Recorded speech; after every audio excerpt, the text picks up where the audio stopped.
Alright, welcome to this video where we'll do an unboxing of the CanSat kit for next year CanSat challenge.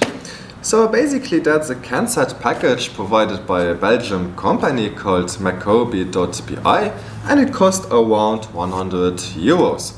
So we will provide that to you lycées at the beginning of the challenge, and basically it contains all hardware necessary to complete the first primary mission of the competition.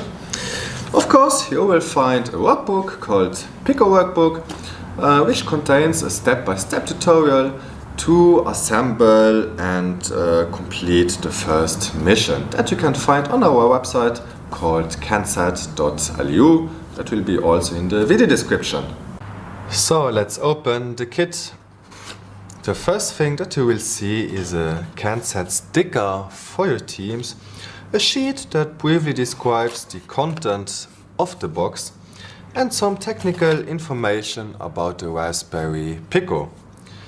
You will find two different versions of the Pico, one with a pre-soldered header and another one that you need to solder by yourself. A pre-soldered header is really convenient to do some first tests with the programming and with the hardware without doing any soldering. You will find two Picos, one that will be inside of your CanSat and the other one that will be close to you on your ground station near your big antenna to receive the data, to acquire the data in real time from your CanSat. As you can see, a Raspberry Pico is really small. The computer is basically a small black chip on that green PCB. For instance, it's way more powerful than the AGC, that's the Apollo guidance computer, that was used in 1969 to put the first man on the moon. The Pico is able to perform 100 times more computations per second. It has 60 times more memory and 30 times more disk space to store all your data than the AGC. So it should be enough for your project. Even though you can of course plug additional components to store more data if you want to take pictures or capture videos, for instance.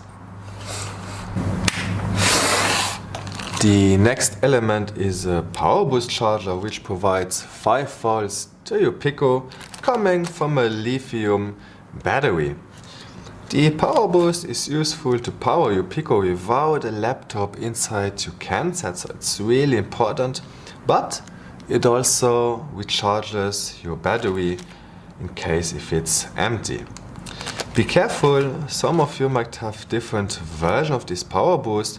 There's one with 5 volts and 500 milliamps, but others can have a power boost charge of 1000, so that means 5 volts at 1000 milliamps, so it has more power. But the difference is also that they have different pins and the wiring schematics are different. So it's really important to first check on the Macoby wiki to get some more information about that. Next you will find the first sensor for your CanSat. That's called the BMP280, which is necessary for your primary mission to measure temperature, pressure, and based on that you can deduce the altitude. You will have to solder that with a header to be able to use it on a breadboard, for instance. Then you will find a small package with LED, some header resistance, but mostly there will be another small sensor which is the TMP36. It's an alternative to the BMP and is able to measure temperature. It will have some advantages or disadvantages compared to the first sensor. I'll let you investigate why you could use it. Then you will find two more sophisticated parts, the RFM69 transceiver, which are used for radio communication. it is able to transmit data on a frequency of 433 MHz over a distance of about 500 meters. One radio component will be used for your ground station, the other within your CanSat. After the rocket launch, the distance from your CanSat to your ground station can reach about 2 kilometers. That's why you need a big Yagi antenna to increase the signal reception quality. To first test the radio transmission between the two components on the breadboard, like described in the Pico workbook, I advise you to cut 7 female jumper cables in half, remove half a centimeter of isolation to see the metal wire, and solder it to the boards. I bet you will like the next element, which is called breadboard. As explained in the Pico workbook, it is really useful to do some first assembly of the components before soldering them together.